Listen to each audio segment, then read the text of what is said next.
David had a wife who used to talk a lot, and he was very much troubled by her talking too much. One day he takes his wife to a teacher and says that, "Teacher, please explain to her that she talks a lot. Even after I forbid her, she keeps on talking. I try to explain to her so much that she should learn to speak less and learn to remain quiet, but she does not do so, and every time there is a fight because of this." The teacher smiled and said, "I will explain this to you through a story. A long time ago there was a disciple of God who used to talk a lot. He used to talk about random things all the time and was never quiet. When he used to go to collect donations, he used to bring a new story from every house and narrate it to other disciples of the hermitage. He used to speak ill of one disciple to others, and used to backbiting, and used to try to be good in front of others, and used to praise himself, and always used to try to prove himself to be the most intelligent and the best in front of everyone. He used to consider himself different and superior from all the disciples. He used to say that I am a child of a rich family. If I wanted, then I would be able to do this. I can live a comfortable life full of facilities, but I have left all that and come here because I want to explore and know myself and know life." One day God called all the disciples of the hermitage and said that all of you will have to take a resolution for the next 1 month. This will strengthen your determination power, and you will develop self-power. All of you can take any resolution according to your capability, and if any of your resolutions breaks before 1 month, then he can come back to his old routine. All the disciples took resolutions according to their capability, and went away after telling God about their resolutions, but the disciple who wanted to appear different from all others went directly to God's room. And he said, "I do not want to take any small resolution, but I want to take a great resolution like my own. Please tell me what resolution I should take." Hearing this, God smiled and said, "Will you be able to fulfill the resolution given by me? Will it be possible for you to fulfill it? Probably not. It is not possible for you. You will not be able to fulfill it. That is why you find a resolution yourself." The disciple said, "No, whatever resolution you give me, I will definitely fulfill it." The God said, "Okay, then you remain silent for the next 1 month. You will not utter a single word from your mouth. This is your resolution." The disciples said, "Is this even a resolution? This is very easy. You give such a resolution which is equal to my ability." God said, "First of all, fulfill this resolution." The disciple agreed, and he became silent at that very moment and turned and went out of the room. It seemed very easy to him to remain silent. He somehow spent 1 day by remaining silent, but from the 2nd day onwards, the burden of not speaking started increasing in his mind, and on the 3rd day he started feeling heaviness, and on the 4th day, a strange restlessness started inside him. Because all the disciples in the nearby hermitage were talking to each other, he also wanted to put his side in front of them, wanted to shut them up, but he was remembering his resolution. That is why he remained quiet the whole day. In this way a few more days passed, and that disciple fell sick. His head was bursting. He did not even feel like eating or drinking. He just wanted to speak. He went to the God and sat in front of him, and wrote on a paper and told him, "God, I want to speak. Without speaking I am not able to breathe. I am suffocating. I am going mad inside. What should I do? Should I break my resolution?" On reading this, God smiled and said, "I am not here to break resolutions, but the one who fulfills his resolution. He increases his inner strength, and the one who increases his inner strength moves ahead on the path of society and awakening." Taking the resolution was in your hands, and breaking it is also in your hands. Many of your brothers have broken their resolutions and returned to their old routine. If you are unable to do it, then you too can break the resolution and go back to your old routine, But remember, if today you are not able to handle that small resolution, then how will you be able to handle the rest of your life? The rest of the decision is in your hands." Leaving these words of God in the heart of that disciple, he went away, and without saying anything, he went back from there, and locking himself in his room, he would come out of the room only for his important work and would remain sitting inside the room all the rest of the time. 15 days had passed, and the resolution of almost all the disciples of the hermitage had been broken, but his resolution was still going on. He did not speak a single word since taking the resolution. The whole hermitage was surprised that how could a person who speaks so much be silent? After 15 days, he again went to God and wrote that, "God, I am silent from outside, but there are many voices inside me, many screams, cries, and complaints. I keep talking inside. My mind asks all kinds of questions. I am as quiet from outside as I am full of noise from inside. Is my resolution still like this?"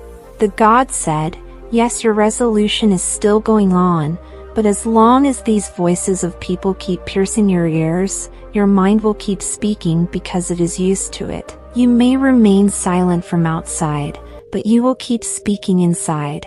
You should go away from these things and these voices." The disciple bows to the God and leaves from there, and as soon as it is morning, he leaves his room and goes towards the forest. Many days pass. The time of the resolution also gets completed, but he did not return. Everyone in the hermitage was afraid that a wild animal might have eaten him. In the meantime, a lot of efforts were made to find him, but he was not found anywhere. All the disciples had assumed that wild animals had made him their prey, but one day a disciple of the hermitage came to God and asked God, what might have happened to our talkative brother? Could the animals have killed him? God said, "It is possible that animals might have made him their prey, but there could also be another reason for his not returning.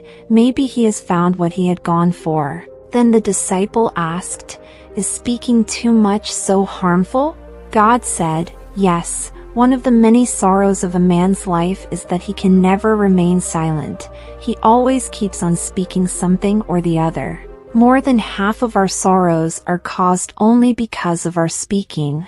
None of us wants to remain silent. We want to tell the other person whatever is in our mind. We want to take it out and put it in his mind. We want to make him understand that, look, you are wrong and I am right. In this way the work of listening and telling goes on throughout life. But in this foolishness we lose our time and our life, our understanding, and most importantly those precious moments which can be lived, which can be experienced, in which happiness can be attained. But what do we get in return? Nothing. Everything becomes futile and wasted." The disciple asked, "Then what is the solution to this?" God said, "Looking at your thoughts with full awareness. This is the only way, thinking about all the mental problems by living in the present. Doing your work with full awareness brings miraculous changes in life." After that, the disciple got the answer to his questions from God, bowed to him, and went from there. 3 months had passed since that disciple left the hermitage, but there was no news of him. Till now all the disciples had also given up the hope of his return, but one day he returns to the hermitage, but now he was not there. He was not there who had left from here. He had returned as someone else. An amazing change could be felt in him. There was an amazing calmness on his face, and the same peace in his eyes.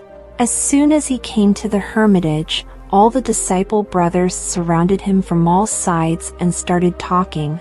He also started talking to his brothers. All those who talked to him felt that he was no longer as talkative as before. Every word from his mouth was coming out very smoothly and sweetly. After talking with the brothers for a while, he went straight to God and touched God's feet and said, "Am I still silent? Is my resolve still going on?" God looked carefully into the disciples' eyes for some time and said, "Yes, you are still silent. Not a single word is coming out of your mouth, and your resolve is still continuing. The disciples said, God, when I left the hermitage, I was silent with my mouth, but there were many voices inside me, there were many voices in my mind, and they were not stopping. I went to the forest with the hope that I would find peace there and the thoughts in my mind would reduce, but the more I went into solitude, the louder the voices inside me became. I started hearing the oldest voices inside me only, then I realized that I was doing very wrong. When I used to say bad things to my family members, friends and brothers. So at that time I used to think that I am right. When I used to gossip and make fun of my brothers, even then I used to think that I am better than them, and I am doing the right thing. But that day I realized for the first time that I used to speak wrongly. For many days these voices and complaints kept going on inside me, but gradually one day all these voices ended from inside me. Now I became silent from inside as well. In that dense forest, there was no one to speak from outside, and there was no voice left inside. And that day for the first time I understood the true meaning of silence. There was a lot of peace around me, although there were still some sounds which used to come earlier also, but I could not hear them. But now I could hear all those sounds clearly, the sound of the wind blowing, the chirping of birds and the sound of flowing water. I listened to all these sounds for the first time with full attention. I had never felt so much peace around me before. So to break this silence, for the first time I uttered a word from my mouth. I shouted, "Oh God, what kind of peace is this? Why is everything so quiet? What happened?" But even after I shouted, the peace was not disturbed. Everything was as calm as before, both outside and inside. I spoke to my disciples, brothers. I spoke to you. I am speaking, I am walking, I am seeing everything, but I am completely alone inside myself. I am silent. Even when I am in a crowd, I am alone from within. Even when I want to make noise within myself, I am still alone. Now everything has started to become visible. God said, as long as we keep speaking outside, there will be unrest inside, but the day we turn inward, then whatever comes out of our mouth, we will remain calm. Most of the evils in the world arise from our speaking because we do not want to remain silent. We speak more than what is necessary. We do not want to listen to the other person. Rather, we want to shut him up. We want to explain to him who I am, what I can do, and this becomes the aim of our life. All our energy is wasted in useless speaking, and in such a society the life of people is filled with sorrows, who are always busy in telling each other, never want to listen to each other, never want to understand, and they have never learned to remain silent, because remaining silent makes them feel small. The reason for all the fights in the world is our speaking. That is why we should speak only as much as is necessary, because useless speaking is a waste of energy, and this speaking never allows us to return to our inner self, because it keeps us pulled towards the outside, and what is there outside except this world? But if we have to turn towards our inner world, then we should keep this mouth shut. That is why all the enlightened people should run towards solitude, so that they do not have to speak much, do not have to listen much. They can stay in solitude and remain calm so that they can easily travel inside. But if someone wants, he can stay in solitude even while living in this world, can remain calm, but for this he has to save his energy, which he was wasting till now in his useless words. Friends, the lesson of this story is that speaking uselessly is a waste of energy. Speaking too much and uselessly does not let us return inwardly because it keeps us bent outwardly. And those who want to travel inwardly must keep their mouths shut. I hope you liked this story and must have learned a lot. You can tell us your thoughts about the story by commenting in the comment box below. If you liked this story, then like this video, and do subscribe to my channel to listen to more such stories. Till then, see you next day with another such inspirational story. Thank you.